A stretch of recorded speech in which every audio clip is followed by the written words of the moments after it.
The Imani Speak Show, 10 p.m. to 1 a.m. Sunday nights on ContentRadio.com.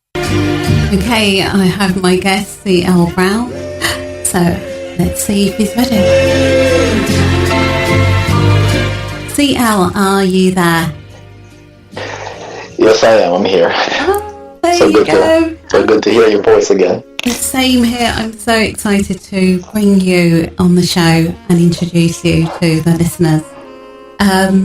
CL, could you just tell us a little bit about you? Just give a little bit of background for anyone who hasn't heard you on my show before, please. Yes, so my name is C.L. Brown, and I'm sure your listening audience can hear the accent. I was born and raised in Jamaica, and I relocated to the United States when I was 12 years old.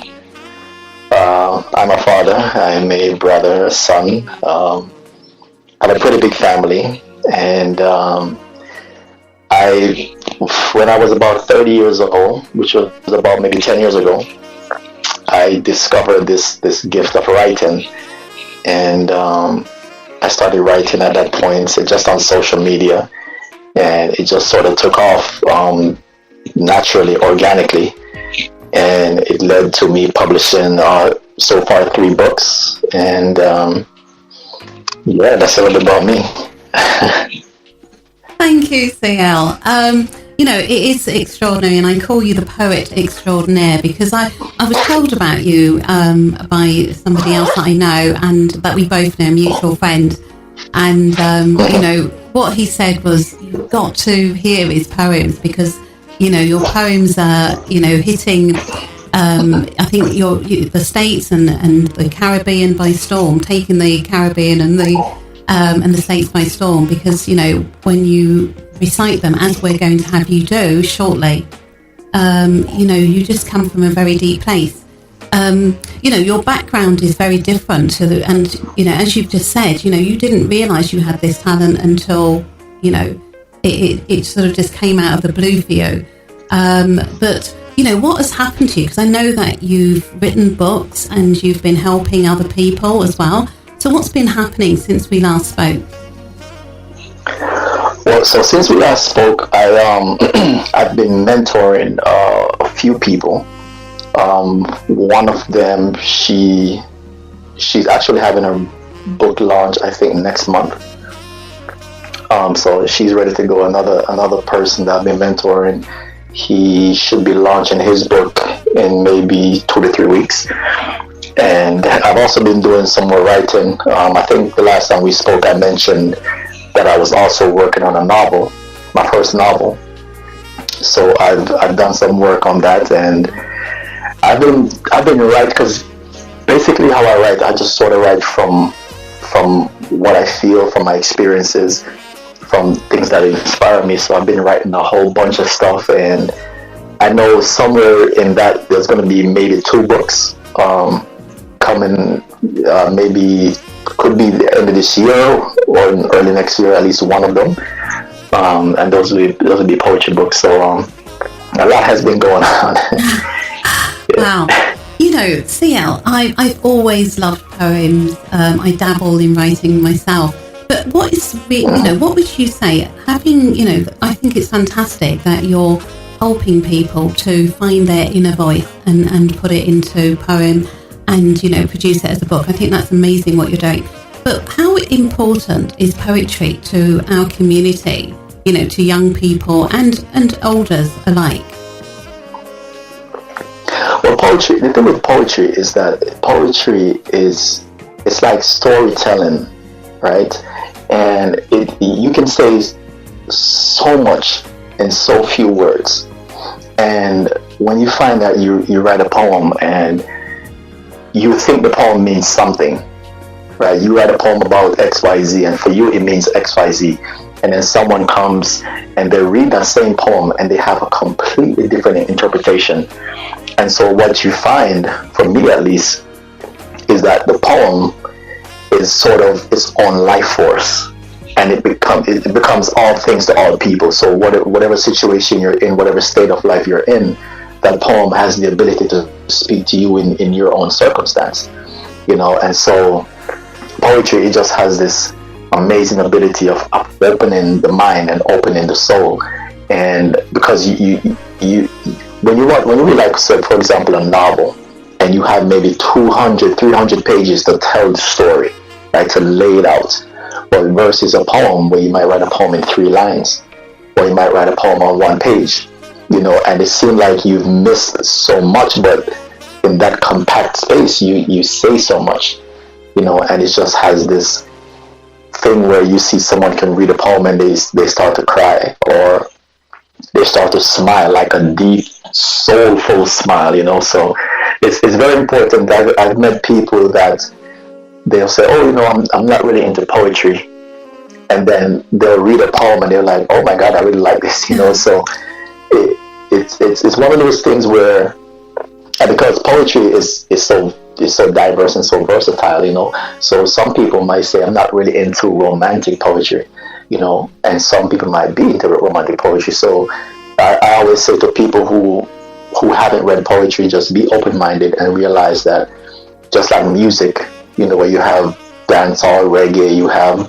R&B, you have pop, you have all these different Afro beats, it's the same thing with poetry. It has many different forms. So I think it's absolutely important that we do get involved with poetry and read it and listen to it. And a lot of times we find that a lot of people, they're actually writers, and they just haven't realized it yet. So I always say, keep an open mind, because it is really a beautiful art form. Because it's almost like it unlocks your heart, your soul. And would you say, yes. yeah, and obviously I love that you say that poetry, there's many genres, just like there's many genres of music.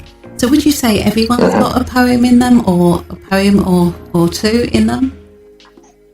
Absolutely, I believe that. And I was listening to Maya Angelou one time, and she said, speaking of poetry, she said inspiration is everywhere. You can sit next to a stranger at a bar and that could be a poem. You could kiss someone for the first time and that's a poem. So a lot of times people say, well, I don't know how to write poetry. For me, I grew up not writing poetry. I grew up not listening to poetry or reading poetry. So for me, when I started writing, I didn't label it as poetry. I call it freestyle writing, because to me, I was like, I know nothing about poetry. And so what I've learned in that is that you don't need to necessarily conform to a certain style to write poetry, because poetry is like painting, right? You just paint what you feel. And so I think everyone within them have a poem. Sometimes they can write it, sometimes they can say it, sometimes they can sing it, sometimes a person can can just touch you or look at you in a certain fashion or way, and you feel something, and that in itself to me can be a poem. Beautiful, beautifully said. CL, at this time, and I know you've brought some poems for us. Can you start with one of your poems? Just tell us a little bit about it before you recite it, please.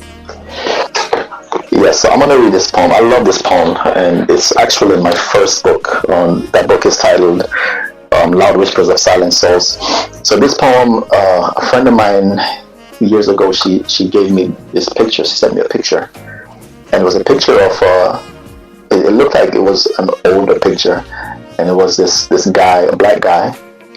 He's sitting down, he's playing this cello, and then there was a lady sitting next to him. And it was just this perfect picture. And, she said, write a poem about this. And because I usually write from when I feel something. And so I looked at it and I didn't feel anything. And I was like, okay, I'll hold on to it for a while. And then maybe 2 months after, I was going through my pictures and I saw it again and the words started coming. And so this one, I call it Black Violin. It goes, play my sweet music to your heart's content. I was the wind snared, encaged by misunderstanding, though I sang beautifully for his freedom. My song was taken until you came, playing your black violin. You are love nestled in the arms of patience, testing my patience until I came forth as pure gold. I waited for you. I waited beyond the confines of time. I waited for you, praying that before death I'd be awakened, and then you came, playing your black violin. I've searched for my voice throughout time, at times losing my mind until I heard you and found me. I will listen. Share with me the splendor of your essence. I will listen. I will keep you until the end of everything, because you soothe my pain each time you play that black violin. You are God's wisdom and patience personified, perfectly crafted into my soul's deepest desire. Your voice comes to me and my troubles are exorcised. And how gracefully your fingers move over my broken soul, like the master musician plucking violin chords, restoring the pieces those before you selfishly stole. Now my heart knows light. Now my soul is awakened by the tones bellowing from your black violin. My freed thoughts are now your slave. Songbirds are quieted as notes you played, sitting there quietly in the comfort of my shade. So strum my soul with songs of love. Tune me from within with songs, my love. Allow my tempo to rise and to fall on the notes flowing from your black violin. Free spirits abide in the sacredness of thoughts of the silent wind. Your spirit abides in my thoughts, hidden deeply within. Many played for me before you came, but I waited still. I waited. I am yours still. I think always of you, even in the depths of night when the moon reveals the sun's hiding. At times finding myself standing beneath the moonlit sky, dancing to the notes you played from your black violin. My soul trusts your song. Your tone invades my being. I dare not rush perfection, because you are perfected with time. And perfect love casts all my sins while I sit still, listening to you playing your black violin. In my mind, I frequent heaven, and when the eye sees, all I ever see is you. So conversant soul, your sweet pleasures I have never known, but our lips touched, and somehow I know now I knew you before this, perhaps in another life, maybe in another song. But if tomorrow should be and I am not, know that I carry you within the sacred abode of my silent wind. And if I awake to learn I have not a single thing, know for certain, deep within, I'll still have notes you played from your beautiful black violin. It's the end of that one. Wow. Oh my gosh, that was so beautiful. And if you've just tuned in, I'm speaking to the phenomenal C.L. Brown, poet extraordinaire. Yeah, C.L., that was just so beautiful. It just transported me. And I'm sure other people listening as well felt transported. So beautiful. You know, one of the things I know you've said is other gentlemen, other men have said to you, I want to do this. I want to be able to write poems like this for their lady or what have you. And I just feel, love poems. Because I know obviously you talked about there's so many different varieties. You can talk about anything. But what would you say is the relevance of love poems? Well, I mean that question can go pretty deep. But the thing about love poems is that, I think the central vein, if you will, that runs through all of us, all of life, is love. And the thing about love poems is that it gives you an opportunity to say things that sometimes you aren't able to verbalize, or maybe you're afraid of verbalizing.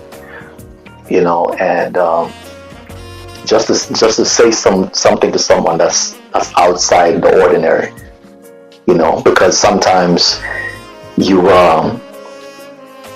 you feel things when you're in love with someone. It could be a friend, it could be a child, it could be a significant other, right? And it gives you an opportunity to say something to them, just outside of the ordinary, and I don't know, it just evokes these feelings, these really deep feelings, and then with love, there's a spiritual side, and so you have the opportunity to say something to someone, speak something spiritually beautiful within someone, and because we've come to a society nowadays where everything is sexualized, and we've sort of forgotten the essence of love.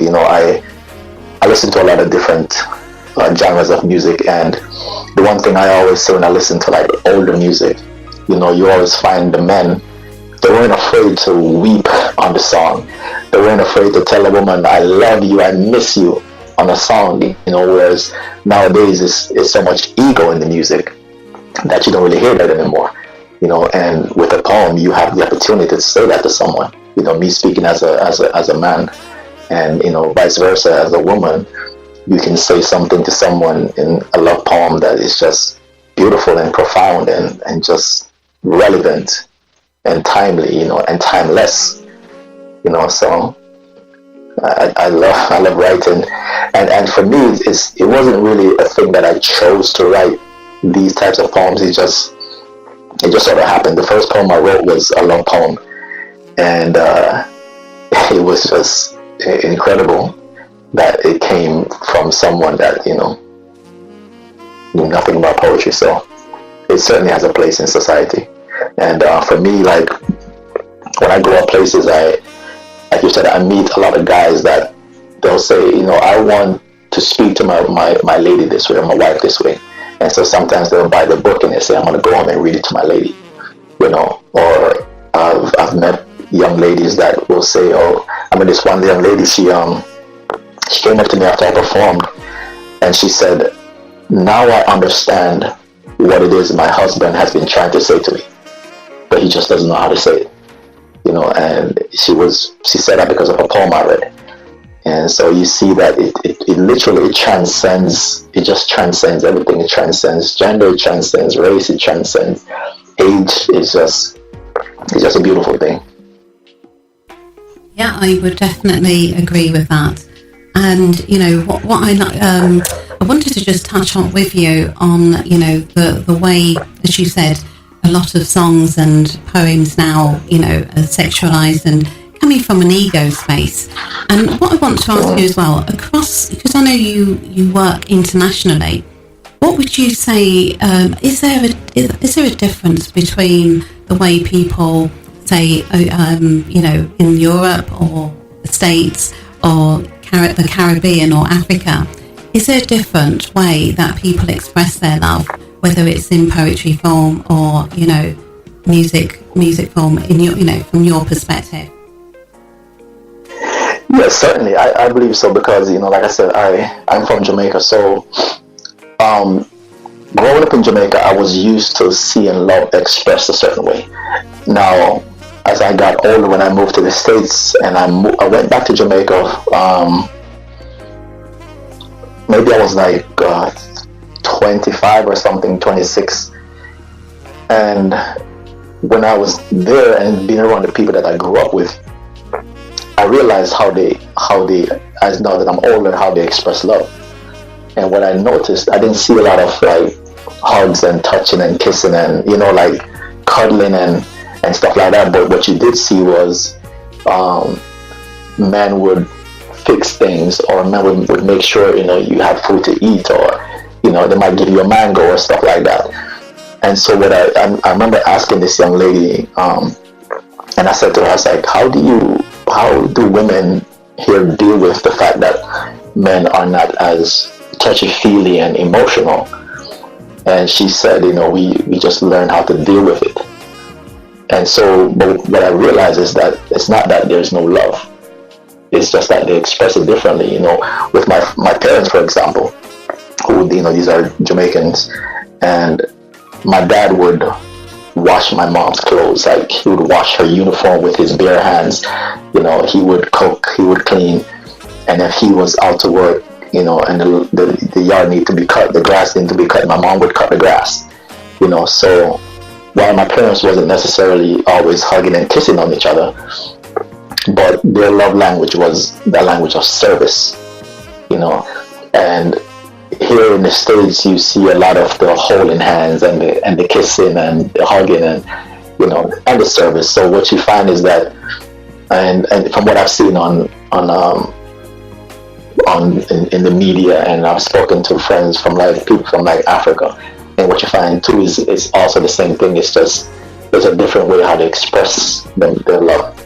But I think at the end of the day, though, I think everyone wants that touch and that feel, because there's something about touching that's just incredible, and so we shouldn't get in the space where we're thinking like, these people over here don't know how to love, because it's just a different language, it's just a different way of expressing it. For some people, if you touch them, they feel like you're violating their personal space, but certainly there's just a difference in the way how it's done. For me, growing up and getting into relationships, I was here in the States, so I was used to the holding hands and the saying I love you and being verbalized. And that's another thing, like in some cultures, saying I love you is not really a thing that you hear all the time. Certainly me growing up in Jamaica, it wasn't something I heard often from my parents or my grandparents or my siblings or whomever, but you just understood that the love is there because of the service, And so, it's expressed differently in all walks of life. I'm sure in Europe, certain places you do have the romance, like in the France and places like that, where the romance is stressed so much. In Italy, I've seen like in the Latin American community, they're very much into the touching and feeling and hugging and holding hands and verbalizing I love you. So it's actually interesting to see the differences.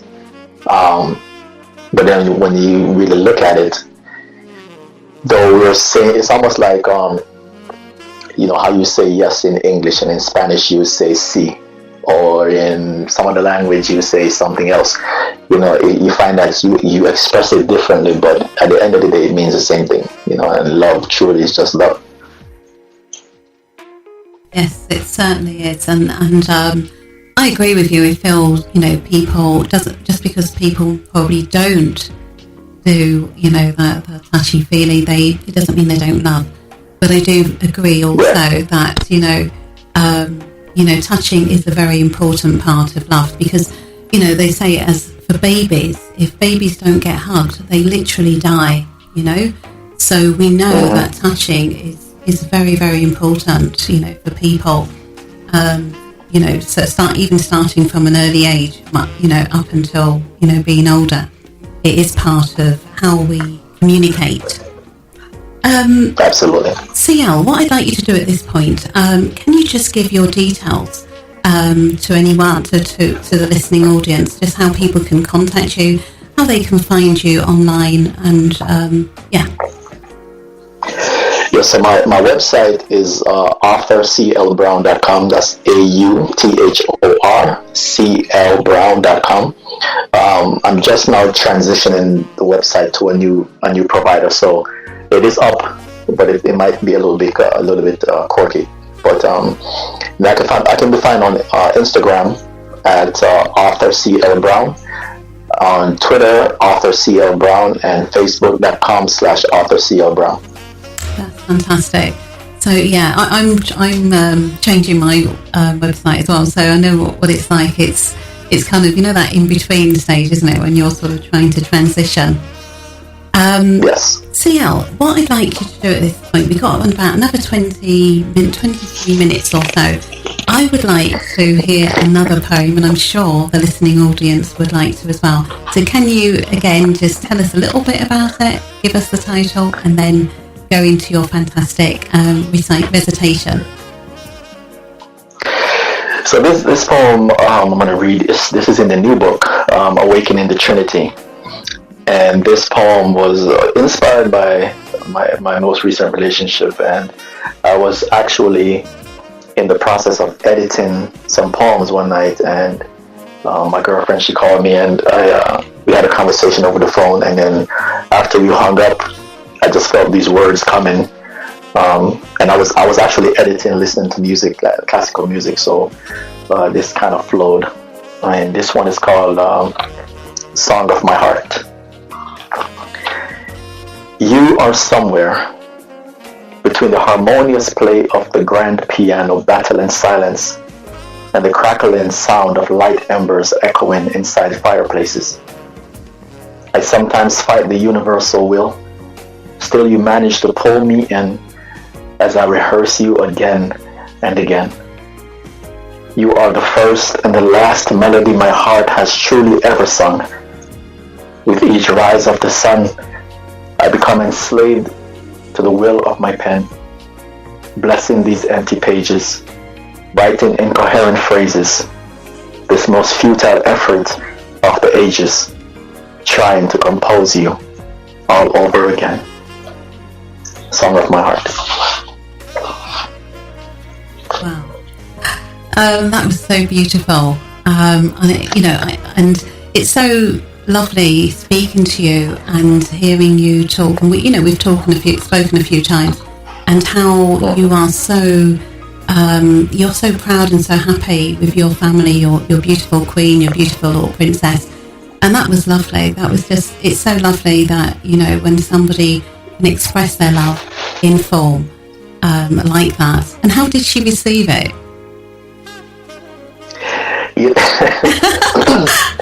The interesting thing is when this book was published, the very first copy I gave to her, and so she read through the book, and she was asking me like which poems was inspired by her, and I was like, you have to read them and guess. So I'm not sure if she knows. I'm not sure just because I never really told her which ones exactly. So I think she knows now because she's listening. Oh, bless you.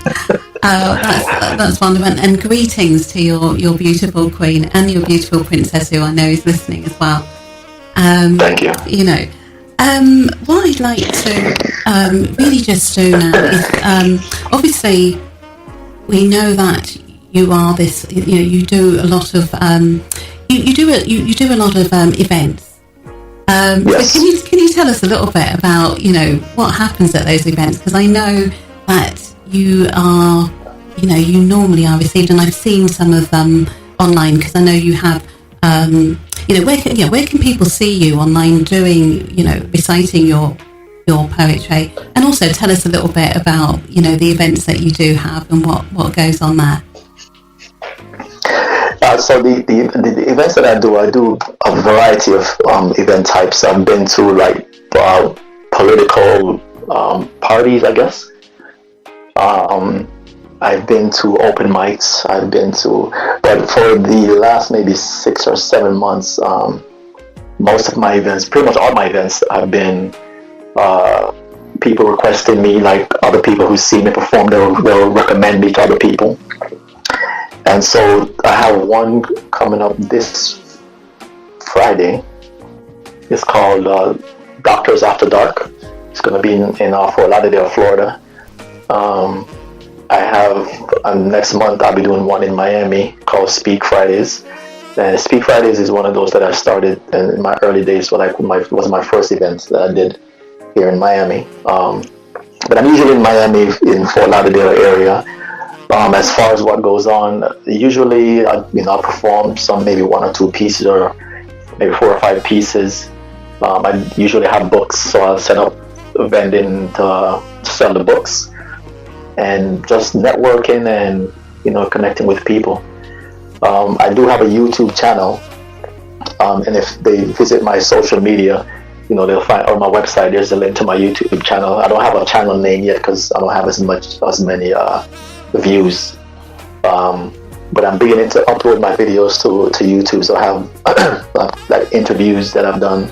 I have some videos of performances that I've done, and it's usually pretty incredible. You know, you might get a night where it's an audience of 200 plus people. You know, so and I have an event that I possibly will be doing soon. It's going to be on a private island somewhere, so it should be a pretty big thing. So as that begins to take shape and form, I'll share that on my social media. You know, that's wonderful, and you know, to hear that hundreds of people come out to, you know, hear you recite your poems again, it's just showing that, you know, people are looking for something more soulful rather than, as we were saying earlier on, you know, all this ego stuff and, you know, people being quite hard with each other.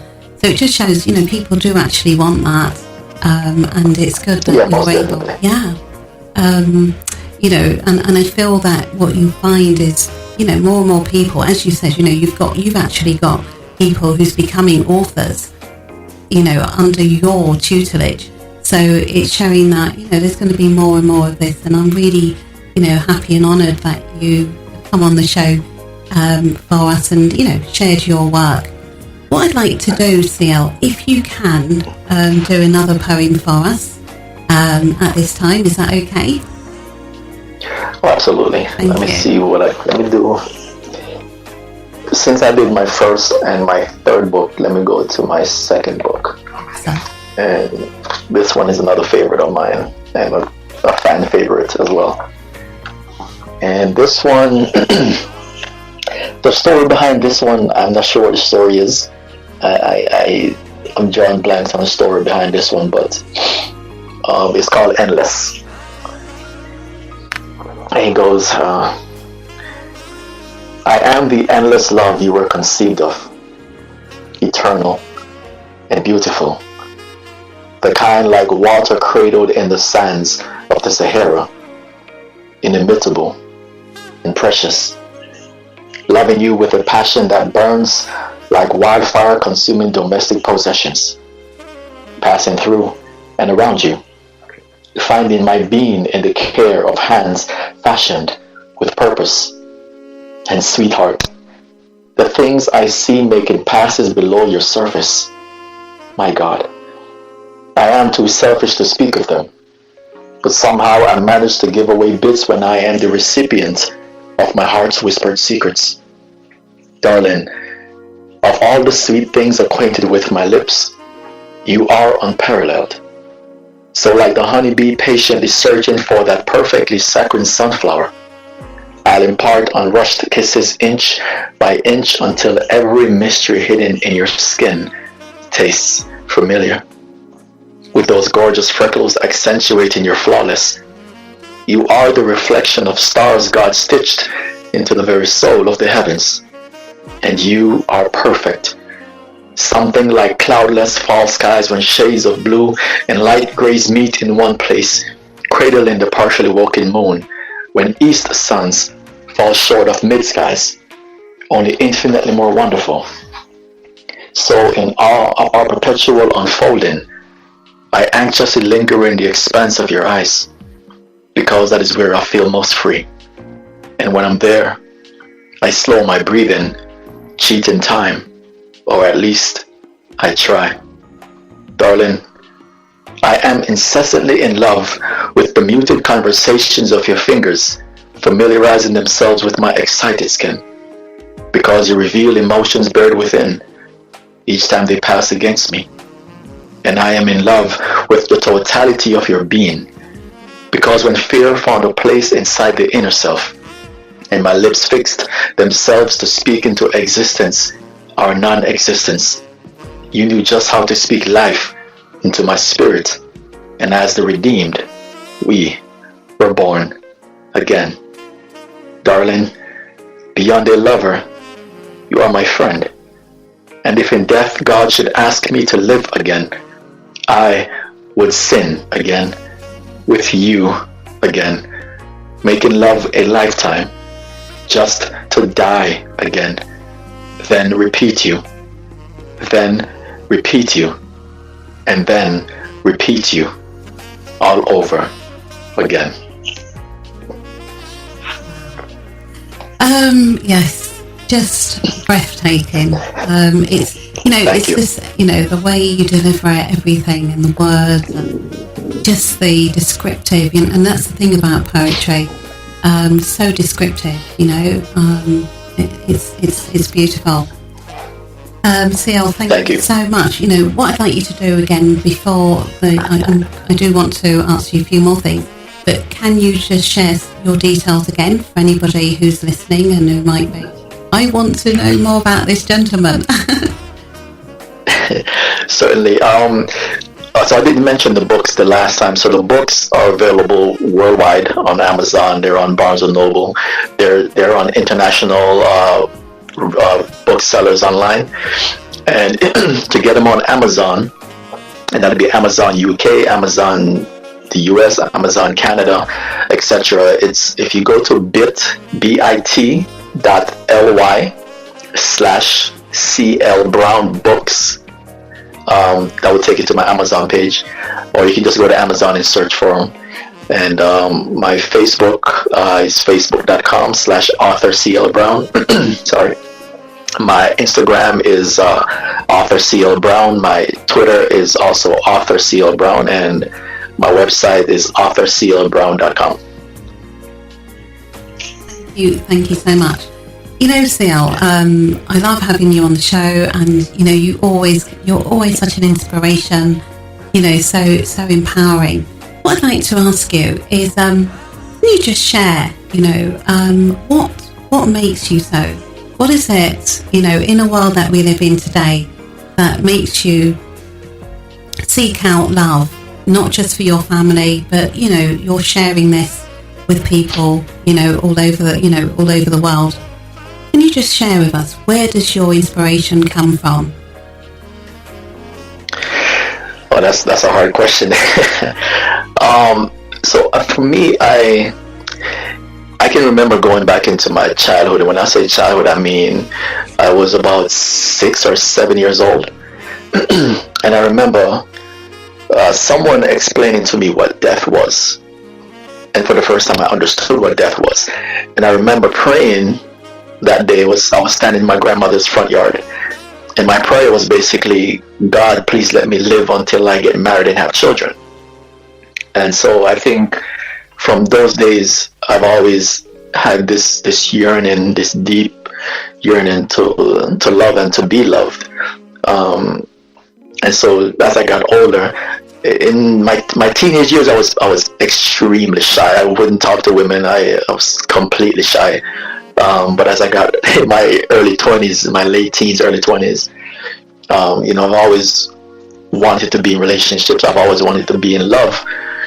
And so I've never been in a place where I wanted to just like run around and date a bunch of women and stuff like that. So I've always wanted to have children and express love. I've always wanted to be in relationships. And so